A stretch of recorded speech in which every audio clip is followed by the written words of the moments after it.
만나면 좋은 친구 MBC.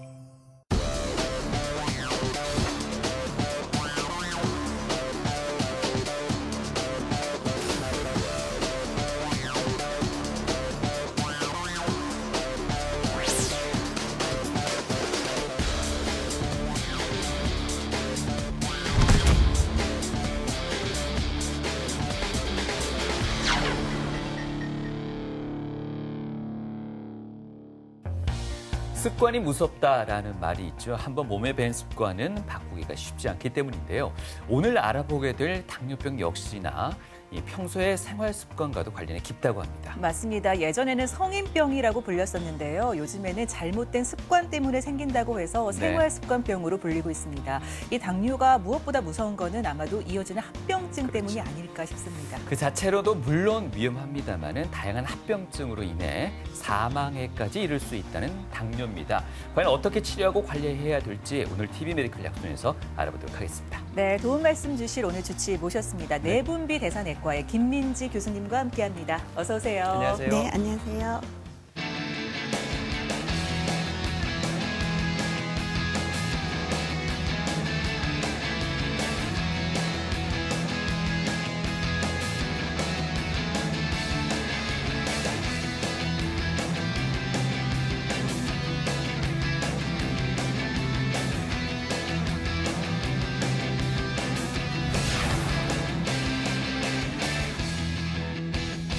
당뇨병 이야기에 앞서서요. 내과 또는 내분비 내과까지는 많이들 아실 텐데 오늘은 내분비 대사내과라고 합니다. 과연 어떤 과인지부터 저희가 이해를 좀 구해야 될 것 같습니다, 교수님. 네, 내분비 대사내과라 함은 이제 내분비와 대사가 합쳐진 말입니다. 네. 내분비는 몸속에서 나오는 호르몬을 뜻하는 거고 몸 속에서 이런 호르몬들이 나와서 각 기관에 영향을 주는데 이런 영향을 주는 것을 이제 대사 된다라고 얘기를 하고 이런 대사에 이상이 생기면 그런 질병들이 발생하게 되는데 대표적으로 당뇨나 비만, 골다공증, 고지혈증 이런 질환들이 생기게 되고 이 외에도 호르몬 관련된 부신이나 뭐 뇌하수체 이런 다른 생식 질환들을 다루게 되는 과가 내분비 대사내과가 되겠습니다. 네, 말씀 주신 그 당뇨병 그리고 고지혈증 이런 것들은 정말 건강검진하면 심심치 않게 나오는 항목인 것 같습니다. 맞습니다. 또 특히나 오늘 알아볼 당뇨 같은 경우에는 최근 좀 젊은 환자분들이 많이 늘고 있는 것 같습니다. 20대, 30대 환자분들도 많이 늘고 있다고 하는데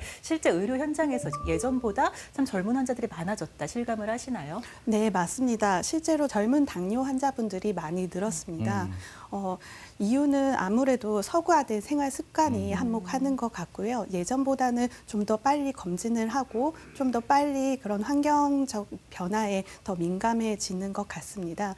젊은 당뇨 환자분들은 아무래도 이른 시기에 당뇨가 발병되기 때문에 좀 더 합병증이 오랜 기간 가게 되고 합병증이 생기더라도 신진대사가 활발하기 때문에 그런 합병증이 심각하게 나타날 수가 있습니다. 그래서 좀 더 이런 젊은 당뇨병 환자들을 잘 치료해야 될 것 같습니다. 네, 당뇨 인구 1000만 시대라는 말이 나올 정도로 요즘 참 많은 분들이 당뇨병에 걸렸다라고 이야기를 하십니다. 소위 국민병으로까지 불리고 있는데 일단 당뇨병 정확하게 그 의미가 무엇인지 개념부터 한번 짚어주시면 좋을 것 같습니다. 네. 당뇨병이란 포도당 대사의 이상에 의해서 발생하는 질병을 뜻합니다. 당뇨병은 우리가 보통 거의 무증상이 많습니다. 실제로 병원에 오시는 분들 중에서도 증상이 없이 건강검진에서 오시는 분들이 가장 많고요. 이외에도 우리가 잘 알고 있는 다음, 다갈, 다뇨, 체중 감소 등을 증상을 가지고 내원하시는 분들이 많습니다. 네, 사실 당뇨라는 게 생활 습관병이라고도 많이들 또 설명하고 불리고 있는데요. 그만큼 비슷한 환경 속에 놓여 있고 또 비슷한 습관을 가지고 있는 가족들의 영향도 많이 받을 수밖에 없을 것 같습니다. 어느 정도 영향을 받게 될까요? 네, 실제로 당뇨는 가족력이 굉장히 많은 작용을 하고 있습니다. 네, 부모 중에 한 명이라도 당뇨가 있으면 그 자녀가 당뇨병이 걸릴 확률이 거의 30에서 40% 정도 되고 두 분 다 당뇨병이 있으시다면 거의 70%까지 육박하는 것으로 알려져 있습니다. 실제로 일란성 쌍둥이보다 이제 이란성 쌍둥이에서 이런 가족력이 더 당뇨병에 의한 가족력이 더 많이 작용하는 것이 알려져 있고 물론 또 가족들이 생활 습관 자체를 공유하기 때문에 더 이런 생활 습관병이 당뇨병이 더 많이 가족력에 영향을 받는다고 보실 수 있겠습니다. 부모님 중에서 당뇨병을 앓으신 분이 계시다면은 좀 어린 시절부터 좀 관리를 잘 해주시면은 그래도 잘 피해가실 수 있지 않을까 좀 생각도 듭니다. 지금 말씀해주신 것처럼 무증상이 참 많이 있다라고 또 말씀을 주셨습니다. 어떻게 보면 좀 유형에 따라서 좀 증상이나 이런 것도 다르지 않을까 싶은데 당뇨병의 좀 유형들도 설명을 해주실까요? 네, 당뇨병이라면 저희가 1형 당뇨 그리고 2형 당뇨로 나눌 수 있는데 1형 당뇨병은 소아당뇨라고 많이 볼 수 있습니다. 실제로 소아당뇨라고 얘기를 많이 하지만 정확한 명칭은 1형 당뇨병이고 우리나라는 서구에 비해서는 이 1형 당뇨병의 유병률은 낮습니다. 약 2%만을 차지하고 있고 주로 소아에서 발병하지만 성인에서도 발병할 수 있습니다. 또한 이거는 인슐린 자체가 절대적으로 결핍되어 있는 그런 병이기 때문에 필수적으로 생존을 위해서 인슐린을 꼭 평생 맞아야 하는 병입니다. 2형 당뇨병은 우리나라 당뇨병 환자의 대부분 90% 이상을 차지하고 있고 인슐린 분비도 감소되지만 실제로 인슐린 저항성이라는 것이 올라가서 인슐린이 몸 안에서 제대로 작용하지 않아서 혈당이 올라가는 병이라고 볼 수 있겠습니다. 네. 전체적인 연령대에 있어서 당뇨병이 좀 더 발생할 가능성이 높은 연령대, 제가 도표를 통해서 한번 확인해 볼까요? 네, 실제 국내 당뇨병 환자의 연령 분포를 보시면 당뇨병 학회에서 발표한 팩트시트에 보시면 전체적으로 우리나라 국내 당뇨병 환자분들의 대부분이 약 40대에서 60대 사이에 많이 발병하는 것으로 알려져 있습니다. 하지만 남성 같은 경우에는 유병률 자체가 50대가 가장 많이 높고 여성 유병률 같은 경우에는 70세 이상에서 39.7%로 가장 많은 유병률을 가지고 있습니다. 또 우리 국내 당뇨병 환자 유병률을 보시면 실제 30세 이상에서 16.7%로 6명 중에 1명 정도의 유병률을 가지고 있지만 2020년 기준으로 해서 65세 이상 성인에서는 10명 중에 3명에 달할 정도로 30.1%로 많은 유병률을 가지고 있어서 나이가 들수록 더 많은 유병률을 가지고 있다고 보실 수 있습니다. 하지만 국내 당뇨병 환자의 혈당 조절 수준은 굉장히 떨어져 있는데요. 실제 전체 환자 중에서 4명 중에 1명 정도만 저희가 목표로 하는 당화혈색소 6.5% 미만으로 조절이 되고 이외에 75%의 환자분들이 당뇨병 조절이 잘 되고 있지 않는 상태라서 매우 심각한 상태라고 볼 수 있겠습니다. 하지만 전 세계적으로 그러면 당뇨병이 어느 정도 있는지 알아볼 수 있는데요. 전 세계 평균은 2019년 기준으로 해서 약 8.3% 정도의 유병률을 가지고 있습니다. 하지만 동아시아인한테서는 11.3%로 전 세계 평균보다 이제 당뇨병이 더 많이 유발하는 것으로 볼 수 있는데요.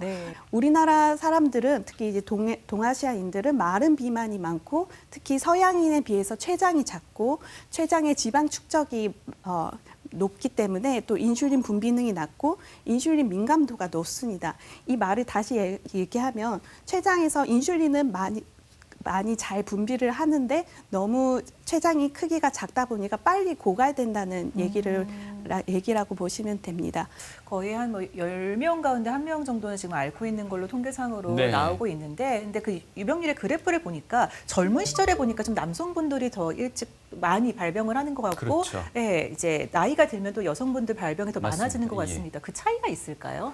네, 아무래도 사회적인 요인을 무시할 수는 없을 것 같습니다. 남성분들이 40대, 50대에 주로 이제 흡연이라든지 술, 또 회식 문화, 또 이제 운동을 잘 못하는 것 이런 것들 때문에 많이 발병하는 것으로 생각이 되고 또 여성 호르몬의 영향도 무시할 수 없는데요. 여성 호르몬 중 에스트로겐은 혈당 조절에 굉장히 긍정적인 역할을 할 수 있습니다. 하지만 여성분들은 그때까지 이제 에스트로겐이 계속 보호하는 역할을 하다가 폐경기 이후가 되면 아무래도 당뇨가 많이 발병하게 됩니다.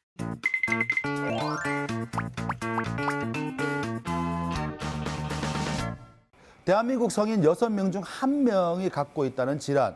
네, 그렇습니다. 바로 당뇨입니다. 그래서 오늘은요, 당뇨에 관한 오해와 진실, 그리고 궁금증까지 한번 알아보도록 하겠습니다.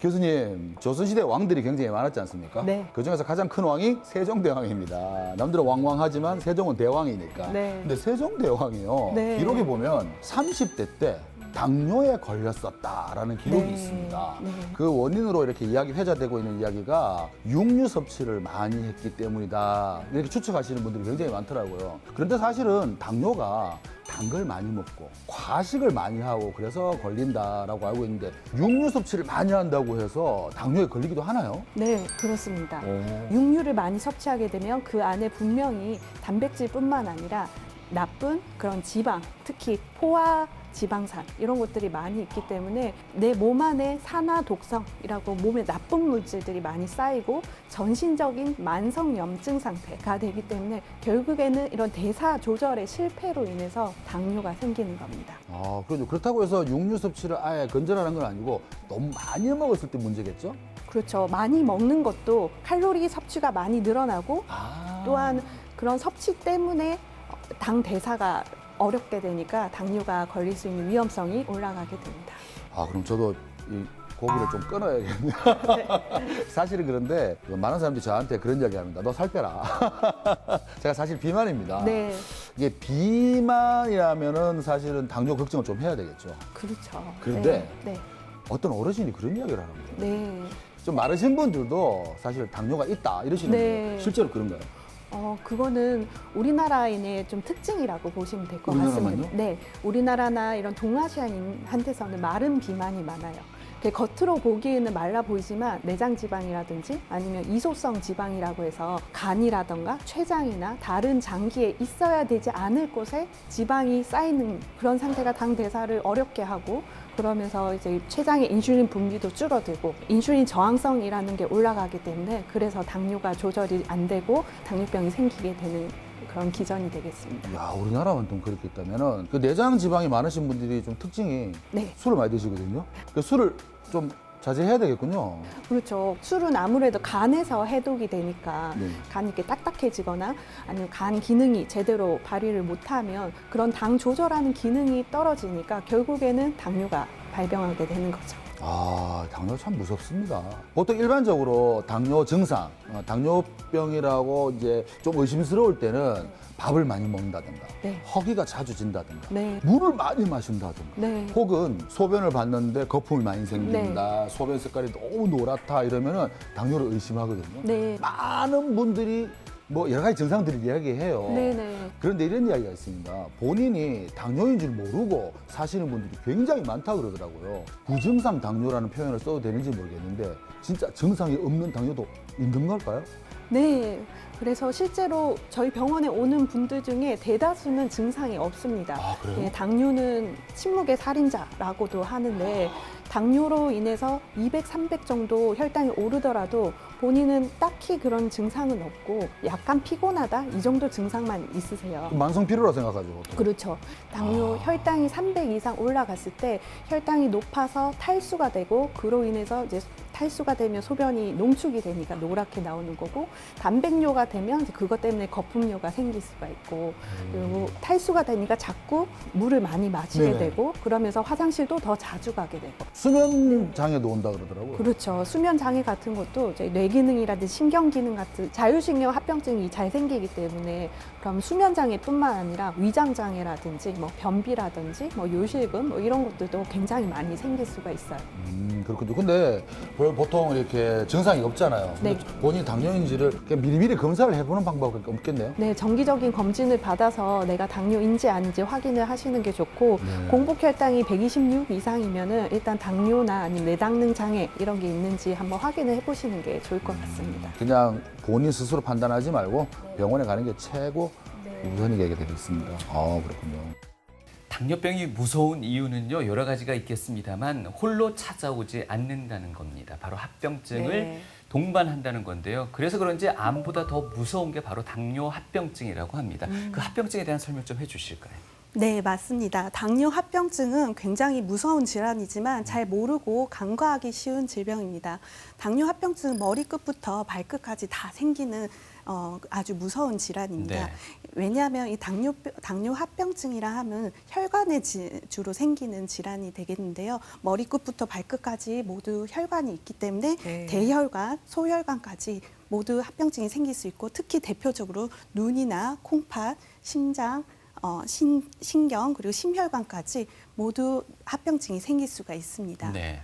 당뇨병 주요 합병증의 위험도를 보시면 당뇨병이 없는 환자에 비해서 당뇨병이 있는 환자분들은 실명의 위험도가 20배나 높고 말기 신질환도 25배, 특히 사지절단, 다리를 당뇨발로 인해서 절단하는 경우는 40배나 높습니다. 심근경색의 위험도 2에서 5배 정도 되고 뇌졸중도 2에서 3배 정도의 매우 높은 발병률을 가지고 있습니다. 네. 그래서 우리가 이 당뇨 합병증을 조용한 살인자라고 하는데 실제로 OECD 평균을 보면 우리나라가 OECD 평균보다는 당뇨병으로 인한 사망률이 그렇게 높지는 않습니다. 하지만 1위인 일본과 비교하면 일본은 10만 명당 6.2명밖에 되지 않는데 네. 우리나라 같은 경우는 17.7명으로 일본의 당뇨병 합병증에 의한 사망률의 거의 3배 가까이 높은 당뇨 합병증 사망률을 보이고 있습니다. 네. 그래서 이런 당뇨 합병증으로 사망하는 환자들의 그 퍼센테이지를 보시면 암으로 사망하는 경우가 가장 많고 그 다음이 심장 질환, 그 다음이 뇌혈관 질환이 되겠습니다. 하지만 심장 질환과 뇌혈관 질환을 합치면 무려 20%가 넘는 환자분들이 이런 혈관 질환으로 사망한다는 것이기 때문에 결국 이런 혈관 합병증을 예방하고 치료하는 것이 가장 중요하다고 볼 수 있겠습니다. 네, 참 이 조용한 살인자라는 이제 말이 참 무섭다라는 생각이 네. 드는데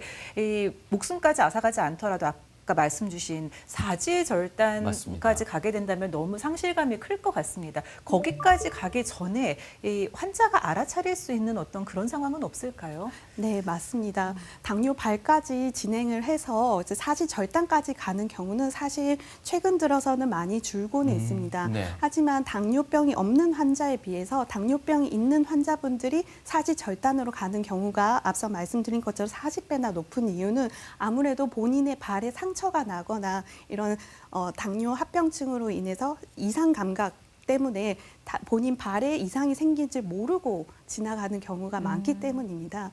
그래서 본인의 발을 항상 매일매일 씻으면서 상처가 없는지 깨끗이 봐주고 그리고 뭐 양말이라든지 푹신한 양말이나 편한 신발을 착용을 해서 그런 상처가 생기지 않도록 하는 것이 가장 좋은 예방 방법이라고 볼 수 있겠습니다. 네. 편한 신발이라고 말씀하셨습니다만은 당뇨 있으신 분들은 신발을 고를 때도 더 신경을 써서 이렇게 고르는 걸 저도 보곤 했었는데요. 그 외에도 맨발 걷기가 또 유행인데 당뇨 있으신 분들은 그럼 이걸 피해야 될까요? 네, 그렇습니다. 저희는 당뇨병이 있으신 분들한테 맨발 걷기는 그렇게 추천하지 않습니다. 아무래도 그 본인 당뇨병이 있으신 분들은 본인이 당뇨병성 신경병증, 감각 이상이 있는지 모르고 지내는 분들이 많습니다. 그래서 본인이 당뇨병성 신경병증이 없다고 하더라도 실제로는 발에 무감각이라든지 이상 감각이 있어서 상처가 생긴 줄 모르고 지나가는 경우가 많기 때문에 맨발 걷기는 가급적 추천드리지 않고요. 예. 만약에 본인이 이제 당뇨 진단받은 지 얼마 안 되었고 발 상태가 깨끗하고 이제 맨발 걷기를 원하신다면 이제 그 항상 맨발 걷기를 하고 나서 발에 상처가 없는지 네. 꼭 확인을 해주실 것을 부탁드리겠습니다. 네, 당뇨가 있으신 분들은 정말 내 몸에 상처 같은 것들이 나중에 더 이제 심각한 그렇죠. 질환으로 이어지지 않도록 잘 관리를 해주셔야 될 것 같습니다. 네. 자, 앞서서 이 합병증으로 사망까지 이를 수 있다라고 계속 이야기를 해주셨는데 어떤 합병증이 찾아올 수 있는지 구체적으로 더 설명을 부탁드릴게요. 네, 주요 당뇨병 합병증은 크게 미세혈관 합병증과 대혈관 합병증을 들 수 있습니다. 미세혈관 합병증은 당뇨병성 망막병증이라고 해서 눈에 생기는 당뇨병 합병증이고 당뇨병성 신장질환은 콩팥에 생기는 알부민뇨라든지 단백뇨, 심하면 투석까지 갈 수 있는 신장병증을 얘기합니다. 또 당뇨병성 말초신경병증은 당뇨병으로 인해서 발의 이상 감각이라든지 신경계 이상 감각을 생기는 것을 얘기를 하고요. 대혈관 합병증 같은 경우에는 뇌혈관 질환이나 심혈관 질환으로 인해서 뇌경색이나 심근경색이 일어나는 경우, 또 말초혈관 질환으로 해서 혈관이 막혀서 당뇨발까지 진행되는 경우를 뜻합니다. 네, 이런 여러 당뇨 합병증 중에서도 최근에 가장 많이 늘고 있는 당뇨병 합병증이 심혈관 질환이 있습니다. 네. 그래서 이런 심혈관 질환의 위험 인자를 보시면 흡연, 고혈압, 이상지질혈증, 비만, 나이 등을 들 수가 있고요. 그중에서 가장 중요한 것이 고혈당입니다. 그래서 우리가 심혈관 질환의 위험 인자에 따른 사망률을 비교해 보시면 당뇨병이 있는 환자들은 당뇨병이 없이 다른 위험 인자를 가지고 있는 환자분들보다 당뇨병만 가지고 있을 때도 이런 심혈관 사망률이 훨씬 높다는 것을 그래프에서 보실 수가 있습니다. 또 이런 당뇨병과 심혈관 질환의 위험도를 보시면 정상인보다 약 2배에서 4배 정도 증가시킨다는 것과 그 3분의 2 정도는 심혈관 질환으로 사망한다는 점, 또 이전에 심근경색의 과거력이 있는 환자와 동일한 심혈관 질환 발생 위험을 가진다는 점, 정상 혈당 범위에서도 고혈당과 정상보다 높은 당화 혈색소는 심혈관 질환의 위험 요소가 된다는 점을 알고 계시면 도움이 될 것 같습니다. 예. 네, 2형 당뇨병 환자의 심장질환 동반율을 보시면 2015년도에서 2019년까지 2형 당뇨병 환자에서 심부전의 비율은 16.5%, 심혈관 질환의 비율은 36.1%로 굉장히 높습니다. 그래서 이런 대혈관 합병증의 선별 검사를 통해서 미리 이런 합병증을 예방하는 것이 중요한데요. 이제 경동맥 초음파를 통해서 선별 검사를 하고 또 심장 질환 같은 경우는 이제 증상이 있는 경우에 심전도나 운동 부하 검사, 심초음파 등을 통해서 선별 검사를 진행할 수 있습니다. 또 말초 동맥 같은 경우에는 발목 상환 지수라고 해서 간단한 혈압 측정을 통해서도 이제 발목 혈관이 좁아져 있거나 굳어져 있지 않은지 확인하실 수 있습니다. 이런 당뇨병은 대혈관 합병증 예방 및 관리에 있어서는 아까 말씀드린 것처럼 혈당 관리가 가장 중요하고 이외에도 다른 위험 인자인 흡연이라든지 혈압이라든가 이상 지질 혈증을 조절하는 것이 가장 중요합니다. 또한 이런 질환들이 계속될 경우에 항혈소판제를 통해서 혈관이 막히지 않게 유지하는 치료를 하실 수 있습니다. 네, 당뇨병의 위험한 합병증 가운데 미세혈관 합병증과 대혈관 합병증이 있었고요. 그 가운데 대혈관 합병증, 그 가운데 심내혈관 질환에 대해서 짚어주셨는데요. 네. 그중에서도 저는 뇌혈관 질환에 대해서도 조금 궁금증이 있는 게 뇌혈관 질환 그랬을 때 혹시나 치매를 그렇죠. 유발시킨다든지 악화시키는 데는 또 당뇨가 어떤 연관성이 있지는 않을까 하는 걱정이 있는데 그건 어떻게 보시나요? 네, 맞습니다. 실제로 당뇨병이 있는 환자는 알츠하이머 치매를 2배에서 3배 정도 더 증가시키는 것으로 알려져 있고 네. 이외에도 이제 혈관성 치매라고 해서 뇌경색 이후에 발생하는 치매도 위험률을 상당히 많이 증가시키는 것으로 알려져 있습니다. 또 최근에는 제3의 당뇨병이라고 해서 치매를 당뇨병에 준해서 얘기를 하기도 하는데 네. 뇌에서 이런 인슐린의 그런 작용 기전 자체가 떨어지게 되면 치매가 더 발병을 많이 한다는 그런 내용들, 연구 결과들이 있어서 치매와 굉장히 관련이 깊다고 볼 수 있겠습니다. 네. 뇌혈관에도 좀 치명적인 영향을 미치기 때문에 더 관리가 필요하다는 말씀을 해주셨습니다. 자, 대혈관에 미칠 수 있는 합병증에 대해서 말씀을 해주셨는데요. 이제 미세혈관 부분에 또 어떤 합병증이 발생할 수 있는지 설명 부탁드릴게요. 네, 당뇨병성 미세혈관 합병증 같은 경우는 심근경색이나 뇌경색처럼 앞서 말씀드린 대혈관 합병증 곧바로 증상이 발생하고 굉장히 생명의 위험을 줄 정도로 심각한 병임을 다들 인지하기 때문에 거기에 대해서는 굉장히 관리를 잘 하시지만 실제 이런 미세혈관 합병증은 천천히 시작하고 만성으로 가고 증상이 없는 경우가 많아서 굉장히 소홀히 하기가 쉽습니다. 미세혈관 합병증은 대표적으로 눈에 망막병증이 생기는 것, 그리고 신장에 이제 신장병증, 알부민뇨라든 단백뇨, 심부전이 생기는 것, 그리고 신경에 신경병증이 생겨서 말초신경이나 자율신경 이상이 생기는 것을 볼 수 있습니다.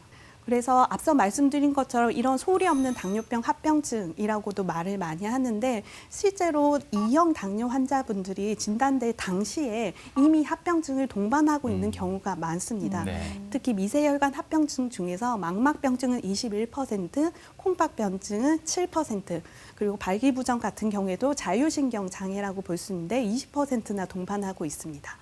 또한 이런 망막병증은 제2형 당뇨병 환자에서 이미 7년 전부터 발생한다는 연구 결과도 있고요. 신경병증의 반수 이상은 증상이 없는 경우가 많아서 이런 것들을 방치했을 경우에 추후에 이제 당뇨 발이라든지 다른 심각한 합병증으로 발생할 수 있습니다.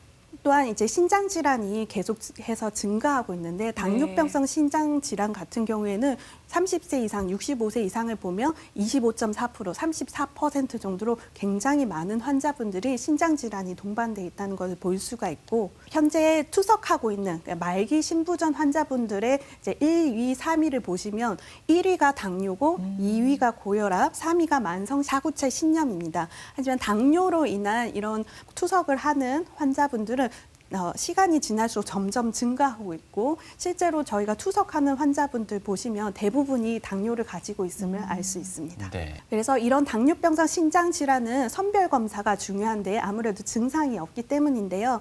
당뇨병이 있는 환자분들은 매년 1년에 한 번씩 요알부민 검사를 하셔야 되고 1형 당뇨병인 경우에는 10세 이상인 경우에 진단 후 5년 이내에 하도록 권장되고 있습니다. 또한 매년 크레아틴인 사구체 여과율을 계산해서 이런 경우에는 단백뇨 여부에 상관없이 신질환의 병기를 결정하고 이에 맞춰서 맞춤 치료를 하셔야 됩니다. 네, 여기서 궁금증이 하나 더 생겨서 질문드리고자 하는데요. 보통 이제 좀 어지럽다라고 하면 뭐 빈혈로 흔히들 생각하기 쉬운데 당뇨병 환자 같은 경우에는 이 어지럼증을 그렇게 쉽게 생각해서는 안 된다고 하는데요. 그 이유는 어디에 있을까요? 네, 맞습니다.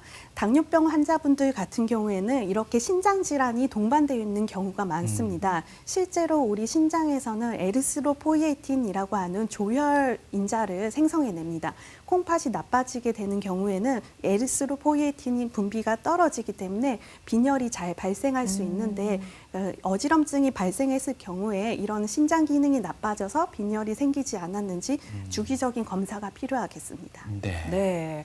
이게 어지럼증도 단순 빈혈로 보면 안 된다 말씀을 주셨는데 네. 또 이제 비슷한 상황으로 보통 나이가 들고 또 뭐 건조하고 이러면서 이제 피부 가려움증이 느껴졌을 때 그냥 뭐 피부가 살짝 그런가 보다 그렇죠. 이렇게 간과하기가 쉬운데 당뇨병도 이렇게 피부 가려움증에 영향을 줄 수 있다 들었습니다. 네, 맞습니다. 아무래도 당뇨병 환자분들은 땀 같은 이런 배설물에 좀 더 당 수치가 높은데 그러다 보면 이로 인해서 세균 감염 같은 게 더 잘 생길 수 있고 또한 이상 감각증이 많기 때문에 땀이 많이 발생하거나 하는 경우에 가려움증이나 다른 피부 질환들을 많이 호소하는 경우가 있습니다.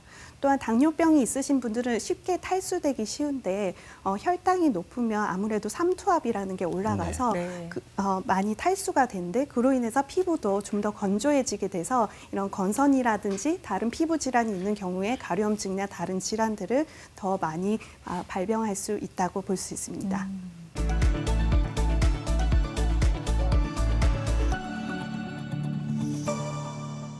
당뇨는 한 번 걸리면은 못 고치는 걸로 알고 있어요. 평생 친구처럼 갖고 가는 걸로 알고 있습니다. 탄수화물 많이 섭취해가지고 당이 많이 해갖고 대사 과정이 잘 안 이루어져 생기는 병을 알고 있습니다. 그 합병증이 더 무서운 걸로 알고 있어요. 운동 안 하고 살찌면 걸리는 병인 줄 알고 있어요. 밥하고 빵하고 떡 이런 걸 적게 먹고 채소를 많이 먹고 제가 아는 어르신분은 매일 당뇨 약을 챙겨 먹으시고 가끔 인슐린 주사를 맞으시는 것 같더라고요. 정기적으로 건강검진 잘 받고요. 1년에 혈액검사 2번씩 꼭꼭 받고 있어요. 단 음식을 많이 안 먹어요. 그리고 소식을 하고 평소에 운동을 하루에 1시간씩 합니다. 교수님, 제가 설탕이 든 탄산음료 대신에 무설탕 음료, 제로 음료 등을 먹고 있는데 이렇게 하면 당뇨에 안 걸리는 게 맞나요? 그 부분에 대해서는 당뇨병 학회라든지 여러 학회 그리고 연구에서 몇 가지가 밝혀진 부분이 있는데요. 물론 인공 감미료가 그거를 먹어서 혈당을 올리는 건 아닙니다. 하지만 그걸 먹게 되면 뇌에서는 단 음식이 들어오니까 혈당이 당연히 올라갈 것이라고 생각을 하는데 실제로는 혈당이 올라가지 않으니까 더 많은 음식을 갈구하게 되는 거죠.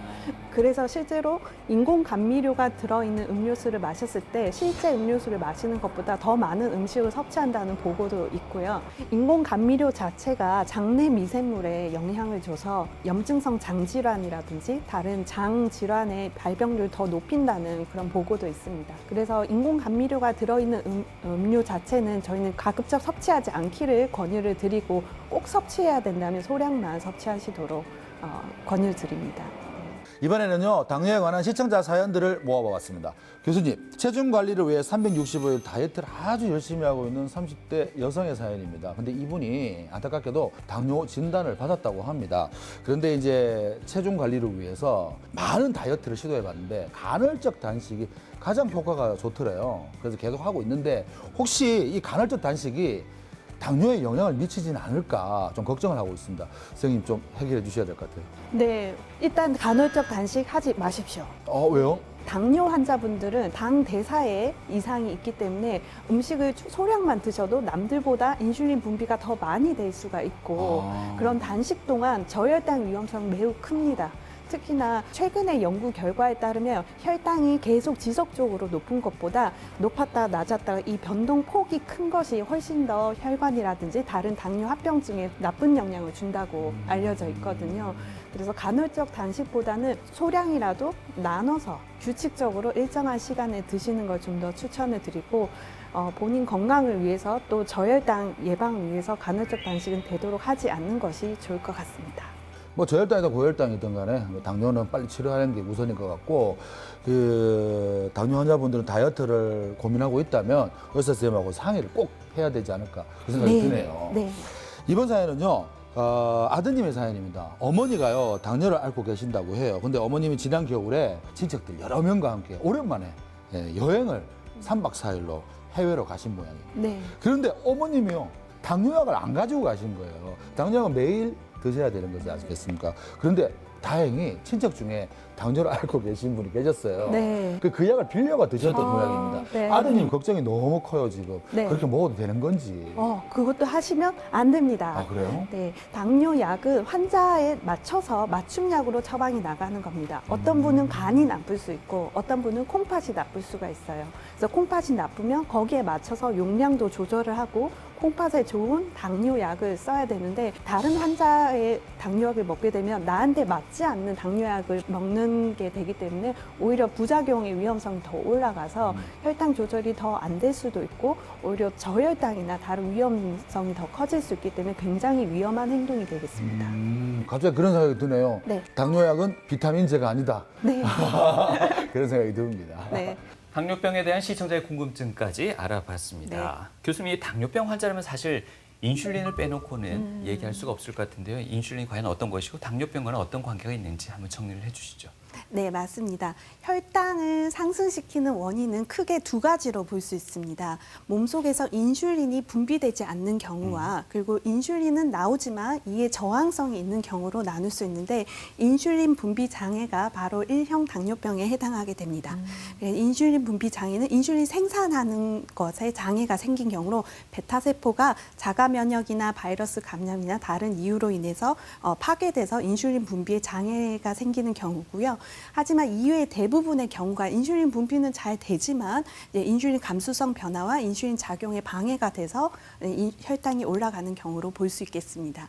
그래서 앞서 말씀드린 인슐린 분비 장애가 있는 1형 당뇨병의 경우에는 이제 췌장 기능 이상이라고 볼 수 있고 최근 1형 당뇨병 환우회를 중심으로 해서 이런 1형 당뇨병을 췌장 기능 부전 혹은 쇄도 부전으로 부르자는 그런 움직임이 있습니다.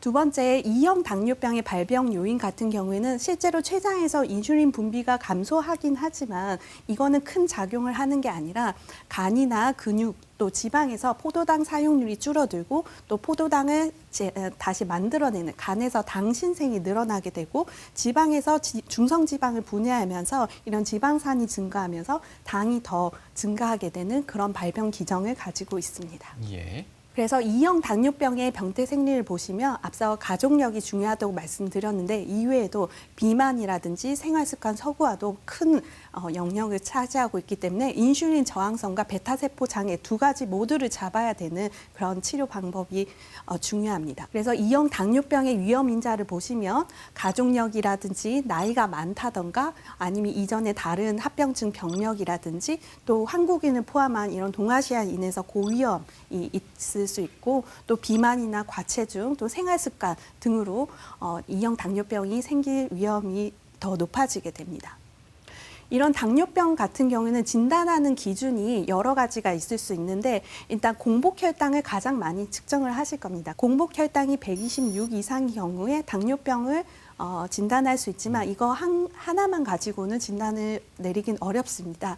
그래서 당부화 검사 혹은 또 식사 후 2시간 뒤에 혈당을 쟀을 때 200이 넘거나 또는 무작위 검사를 해서 200 이상이면서 전형적인 당뇨의 증상, 다음 단뇨, 체중 감소 등이 있을 경우에 당뇨로 진단이 되고 또 저희가 많이 검사하는 당화 혈색소라는 검사를 통해서 이 검사 결과가 6.5% 이상이면 당뇨라고 진단되게 됩니다. 네, 당뇨병 진단 기준까지도 이제 설명을 해주셨는데 그 당뇨병으로 진단을 받기 전 지금 전 단계인 경우라면은 그래도 좀 안심을 해도 되는지 여기서 관리를 잘해주면은 이제 진행되지 않고 이제 정상 멈출 수치로 돌아갈 수 있을지. 네, 맞습니다.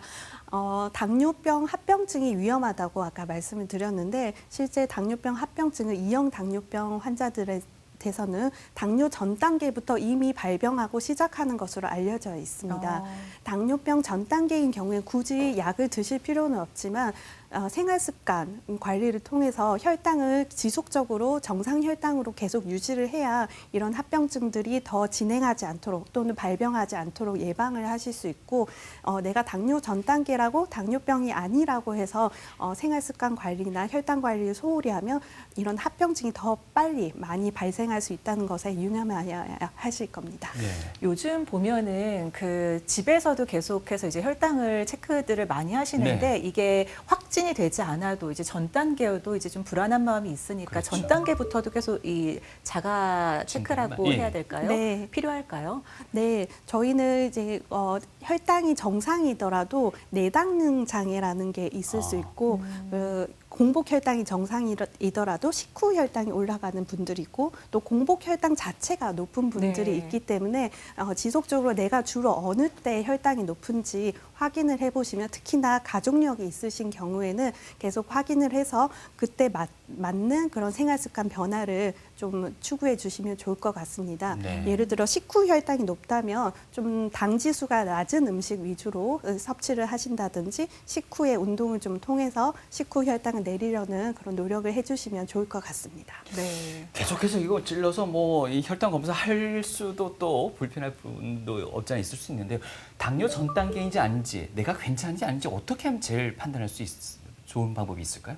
네, 맞습니다. 당뇨 전 단계인 경우에는 예. 안 그래도 당뇨병 자체도 증상이 없는데 당뇨병 전 단계인 경우에는 증상이 아예 없다고 네. 보시면 됩니다. 네. 그래서 정기적으로 건강 검진을 하시고 음. 본인이 다니는 병원이 있으시다면 1년에 한 번 정도는 혈당 체크를 해보시는 것이 도움이 될 것 같습니다. 예. 특히 가족력이 동반된 경우에는 가정에서도 혈당 체크를 통해서 확인을 해주시면 좋을 것 같습니다. 당화 혈색소라고 하는 것은 우리가 병원에서 측정할 수 있는 검사입니다. 쉽게 말해서 적혈구, 우리 빈혈 검사를 하고 할 때 피가 이제 빨갛게 보이게 하는 그런 혈구 세포인데요. 이 혈관 속에 혈당이 높게 되면 이 적혈구 표면에 포도당이 가서 붙게 됩니다. 이게 몇 % 붙어 있는지 보는 것이 당화 혈색소라고 하는 거고 정상은 5.7%까지이고 6.5%가 넘게 되면 당뇨병이라 합니다. 저희가 당뇨병 환자분들을 이제 치료로 하는 목표가 6.5% 혹은 이제 7%까지인데 이 혈당을 실제 혈당으로 환산을 해보면 약 140에서 154 정도가 되게 됩니다. 이렇게 당뇨 조절을 위해서는 당화혈색소 6.5% 미만으로 낮추고 공복 혈당 같은 경우에는 80에서 130, 식후 혈당은 180 미만으로 조절을 하셔야 됩니다. 하지만 이거는 나이가 많거나 합병 질환이 있거나 본인 저혈당 인지 능력이 떨어지는 분이라면 좀 더 높여서 혈당 조절을 신경 쓰셔야 되고요. 이외에도 당뇨병성 합병증을 발생시키는 가장 큰 위험 요인 중에 고혈압과 이상지질 혈증이 있는데 이런 고혈압과 이상지질 혈증도 당뇨병이 있는 분들은 140에 85, 당뇨병이 10년 이상 되거나 합병증이 동반된 경우에는 130에 80 미만으로 조절을 하셔야 되고 이상지질 혈증 같은 경우에는 LDL 콜레스테롤이 가장 나쁜 콜레스테롤이라고 볼 수 있는데 이걸 기준으로 해서 당뇨병이 있으신 분들은 100 미만으로 당뇨병이 10년 이상 되었거나 합병증이 동반된 경우 심혈관 질환이 위험이 높은 분들은 70 미만으로 조절하시는 것이 좋겠습니다.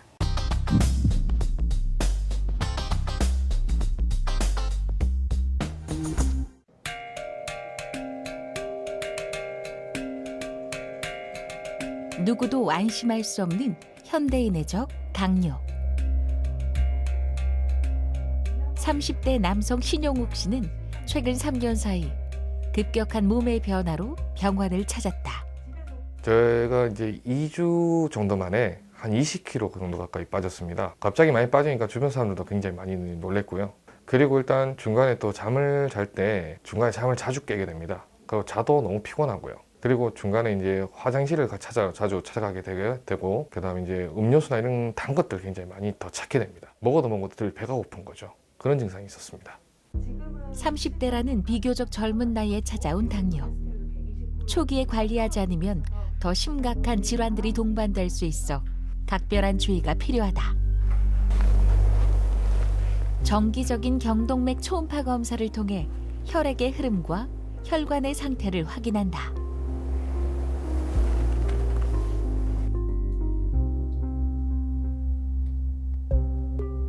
환자의 경우 망막의 미세 혈관이 손상되는 당뇨 망막병증 또한 합병증으로 동반된 상태로 주기적인 경과 관찰이 필요하다.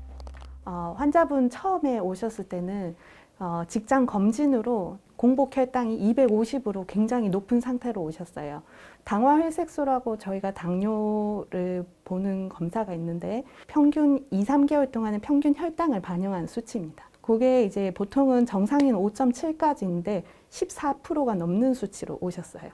그래서 환자분은 이제 2형 당뇨로 확인이 됐고 2형 당뇨병으로 현재는 경구 혈당 강화제 치료를 받고 계십니다. 보통은 이제 혈당 관리를 위해서 3개월에 한 번씩 병원에 오시고 합병증 검사는 보통 1년에 한 번씩 하고 있습니다. 그래서 좀 전에 시행하신 경동맥 초음파 검사 결과 나왔는데 보시면 오른쪽은 괜찮으신데 왼쪽이 한 0.6 정도로 약간 두꺼워져 있는 상태예요. 지금부터라도 고지혈증 치료를 계속 열심히 하시고 다음번에 검사를 해서 LDL 콜레스테롤 여전히 100 이상 높다 하면 스타틴 같은 고지혈증 치료제를 드셔야 될 수도 있습니다. 일단 음식에 먹는 양이 한 2분의 1 정도로 줄었습니다. 그리고 가급적이면 규칙적인 시간에 규칙적인 섭취를 하려고 노력하고 있고요. 과채 음료라든지 소위 말하는 오렌지 주스 아니면 탄산음료 이런 단 것들 위주의 섭취를 최대한 많이 줄였습니다. 운동은 그래도 한 주에 최소 2에서 3회 정도 하려고 노력하고 있습니다. 최소 못해도 산책, 기회가 된다면 달리기 아니면 이제 무산소 운동도 하려고 노력하고 있습니다. 잃어버린 일상과 건강을 조금씩 되찾아가고 있는 지금. 이론 쪽에서 이런 플라크 같은 게 생겨서 떨어져서 날아가고. 당뇨로부터 당당한 삶을 향해 그의 노력은 앞으로도 계속될 예정이다. 이후에 발생할 합병증을 줄이기 위해서 음식이라든지 운동이라든지 체중 감소, 금주, 금연, 식사 그리고 운동 등의 생활습관 관리를 중점적으로 치료를 하고 있습니다. 안과는 안과 치료를 동반하고 있고 그 콩팥의 단백뇨를 가장 줄이는 치료제 중에 경구혈당 강화제 중에서는 SGLT2 억제제라는 게 있습니다. 그래서 그 약물을 같이 치료를 하고 있습니다. 만약 당뇨가 완치된다면 좀 이렇게 가족들 이렇게 뷔페나 회식 자리 가서 좀 그런 거 신경 없이 좀 편하게 먹고 싶고요. 다만 이제 과식은 하지는 않겠죠. 아무래도 한번 걸린 경험이 있으니까요. 먹고 좀 편하게 좀 생활 한번 해본 게 제 꿈이긴 합니다. 네, 당뇨 환자분들 사례도 함께 만나봤는데요. 네. 그 전에 정말 다양한 약제에 대해서도 꼼꼼히 설명을 해주셨는데 당뇨에 걸리신 들 보면은 정말 드시는 약이 참 많은 것 같습니다. 이게 관리가 잘 되면은 그래도 끊을 수 있는 건지 아니면 평생 그 약과 함께해야 되는지 좀 궁금하네요. 네, 환자분들이 실제로 가장 많이 하는 질문 중에 하나입니다. 네. 저는 이렇게 말씀드리고 싶습니다. 당뇨약을 먹는다고 평생 먹어야 되는 건 아니다. 하지만 당뇨병은 평생 관리해야 되는 병입니다. 당뇨병을 드시고 나서 본인이 생활습관 개선을 철저히 해서 혈당이 약을 먹지 않아도 정상 수준까지 떨어진다면 당뇨병을 드시지 않아도 됩니다. 물론 그거는 본인 임의로 하시는 게 아니라 본인의 합병증 상태라든지 건강 상태에 따라서 의료진과 주치의와 상의해서 약을 서서히 줄여서 감량하셔야 되고 본인이 임의로 갑자기 끊게 되면 오히려 더 반동성으로 고혈당이 생기고 다른 합병증이 더 급격하게 발생할 위험성이 높기 때문에 절대로 함부로 약을 끊지는 마시고요. 천천히 감량하실 수는 있습니다. 하지만 감량해서 약을 끊게 끊게 되더라도 평생 관리해야 되고 당뇨병이 예전에 있으셨던 분들은 다른 정상인에 비해서 이런 합병증 발병 위험률이 높으니까 정기적 검진을 통해서 합병증이 있는지 없는지 확인을 해주시는 것이 좋을 것 같습니다. 복용하는 약도 약이지만 그 인슐린 주사는 어떻습니까? 평생 계속해서 같이 가야 되나요? 네, 인슐린 주사 같은 경우에는 이제 본인의 인슐린 분비 상태가 어떻느냐에 따라 좀 다르긴 한데요. 1형 당뇨병인 경우에는 몸 안에서 인슐린 분비가 아예 안 되기 때문에 생존을 위해서 무조건 맞으셔야 됩니다. 또한 임신한 상태인 경우에는 약을 쓸 수가 없이 태아에 영향을 줄 수 있기 때문에 임신한 상태의 당뇨병 환자분들 경우에는 무조건 인슐린을 쓰셔야 됩니다. 이외에도 스트레스 생활, 즉 감염이 된다는 코로나라든지 아니면 수술을 하기 전이라든가 이제 금식이 계속 오래 지속되는 경우에는 인슐린을 통해서 혈당을 조절을 하셔야 되고요. 2형 당뇨병 같은 경우에는 경구 혈당 강화제로 도저히 혈당이 떨어지지 않는 분, 또 간이나 콩팥 기능에 이상이 있으면 약을 복용하는 데 제한이 있습니다. 이런 경우에는 인슐린을 사용하셔야 되고 또 경구 혈당 강화제 부작용이 있거나 또는 심한 고혈당 상태에선 약이 듣지 않습니다. 이럴 경우에는 인슐린을 써서 급성기를 지나고 나서 나중에 경구 혈당 강화제로 바꾸는 경우가 많이 있습니다. 이상적인 인슐린 치료는 이제 아침, 점심, 저녁 식사 바로 전에 속효성 인슐린인 식전 인슐린을 투여를 하고 기저 인슐린은 보통은 아침 식전에 맞으시는 게 좋지만 상황에 따라서 하루 중 어느 때고 점심 때, 저녁 때, 취침 전에 어느 때고 맞으셔서 기저 혈당 자체를 떨어뜨리는 기저 인슐린 하루 한 번 맞는 것이 이상적입니다. 1형 당뇨 환자분들 같은 경우에는 이렇게 인슐린을 맞으셔야 되고 2형 당뇨 환자분들 같은 경우에는 현재 인슐린이 복합성 인슐린이라고 해서 속효성과 지속형이 섞여 있는 인슐린도 있고 다른 GLP-1 수용체 작용제라고 해서 그런 인슐린과 이런 것들이 합쳐져서 경구 혈당 강화제와 더불어서 여러 가지 조합이 가능하기 때문에 인슐린 하루에 한 번이나 두 번으로도 조절하실 수 있습니다. 네. 오늘 뭐 당뇨 합병증에 대해서 여러 가지 함께 얘기를 나눠봤습니다. 어느 정도 정리를 해야 될 것 같은데요. 주변에 보면 당뇨를 좀 확진 받으신 분들의 가장 두드러지는 증상이 어느 순간 갑자기 현미밥을 싸다니기도 하시니까 술, 담배 끊는 건 물론이고요. 네. 식단 관리가 이 환자들에게 무엇보다도 중요할 텐데 그게 참 어렵고도 힘든 것 같습니다. 식단 네, 관리라는 그렇죠. 게요. 예, 말씀 주실까요? 당뇨가 있으신 분들은 이제 밥 관리하는 게 너무 어렵다. 밥을 어떻게 먹어야 되냐 네. 이런 얘기를 정말 많이 하십니다. 실제로 환자분들 외래 진료를 보면 저는 거의 얘기하는 거의 절반 이상을 이제 먹는 거랑 네. 얘기를 많이 하는 것 같습니다. 하지만 제가 말씀드리고 싶은 거는 당뇨식이라고 해서 이게 꼭 특별한 건 아닙니다. 이게 건강식이라고 보시면 됩니다. 내 몸에 건강한 거를 제때 챙겨 드시면 됩니다. 즉 식사 시간에 맞춰서 제때 20분 이상 천천히 꼭꼭 오래 씹어서 드시는 걸 권유를 드리고요. 또 다양한 음식을 섭취를 하시고 특히 이제 기름진 음식 붉은 고기, 돼지고기, 소고기 같은 아니면 기름에 조리한 음식이나 인스턴트 이런 거는 좀 제한을 하고 또 몸에 좋다고 해서 너무 이것만 많이 먹는 건 좋지 않습니다. 항상 어떤 음식이든 알맞은 양을 섭취하는 걸 중요시 하셔야 됩니다. 또 당질, 너무 당 지수가 높은 음식들, 음료수라든지 특히 과일도 너무 많이 드시면 혈당이 많이 오르기 때문에 네. 적당량 드시는 게 좋고 짜게 드시면 고혈압이나 고지혈증 또 당뇨병성 합병증 발병 위험률이 높기 때문에 음식은 싱겁게 드시고 또 당뇨병 환자분들이 변비가 많습니다. 그래서 섬유질이 풍부한 음식을 섭취하시면 혈당도 천천히 올라가고 변비도 호전이 되기 때문에 섬유소가 풍부한 야채 위주의 음식을 드시는 게 좋습니다. 또 술은 가급적 제한하시는 게 좋겠고요. 그래서 이런 건강한 식이 패턴은 이런 그림처럼 전곡류, 아까 말씀하신 현미라든지 잡곡이라든지 이런 전곡류 중심으로 탄수화물 섭취를 해주셔야 되고 또 생선이라든지 아니면 채소, 올리브 오일, 견과류, 과일이나 저지방 유제품 종류를 위주로 섭취를 해주시면 좋고 적색 육류라든가 인스턴트 음식, 포화지방이 많은 빵이나 과자, 음료수나 콜라 이런 것들은 피해 주시는 것이 좋겠습니다. 저혈당 쇼크에 대해서 많이 얘기를 들어보셨을 겁니다. 네. 보통 저희가 70 미만이라고 하면 저혈당이라고 하고 내 몸속의 혈당이 30 밑으로 떨어지게 되면 극심한 저혈당증이 생겨서 쇼크가 와서 의식을 잃게 됩니다. 이런 저혈당 쇼크가 온 환자분들의 MRI 사진을 보시면 실제로 가역적인 변화가 있을 수도 있고 비가역적인 변화가 있을 수 있어서 돌아오는 경우도 많지만 돌아오지 못하고 나중에 평생 병변으로 지속될 수 있다는 것에 유념해 주셔야 됩니다. 그래서 이런 저혈당을 예방하기 위해서는 인슐린을 맞는 분 같은 경우에는 가급적 식사 바로 직전에 맞자.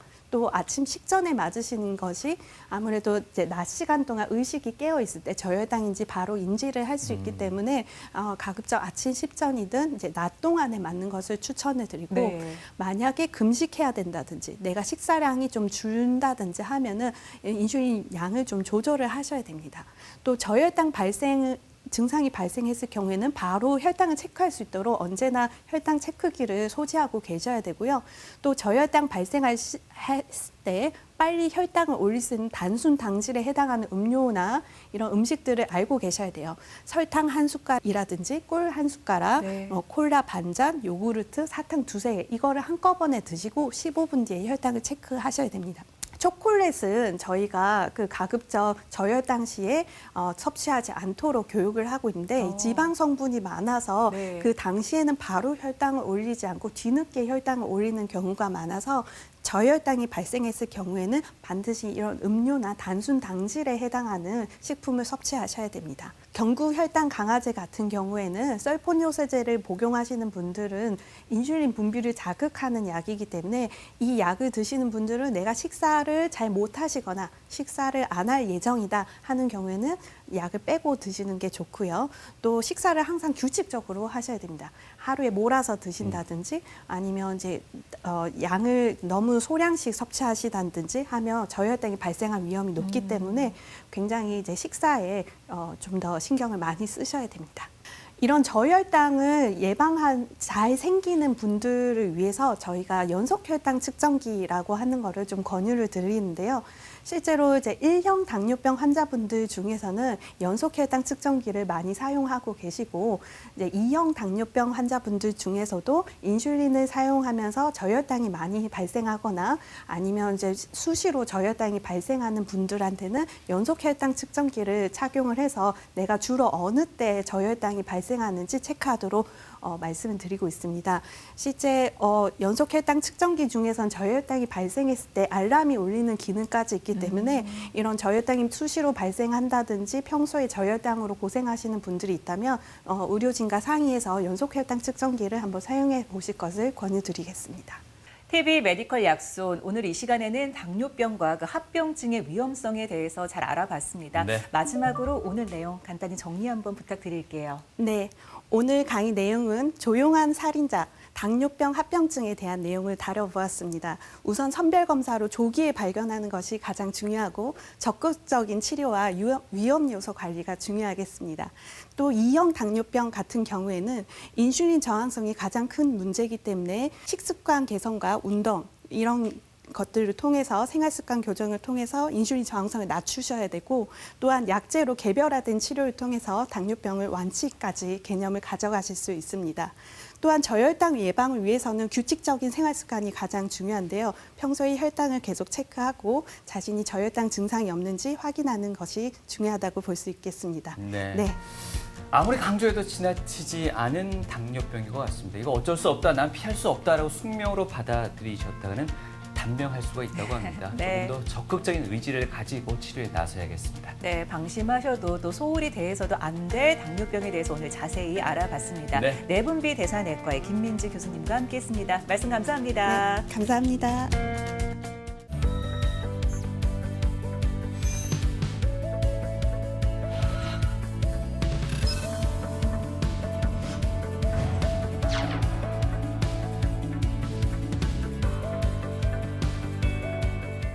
만나면 좋은 친구 MBC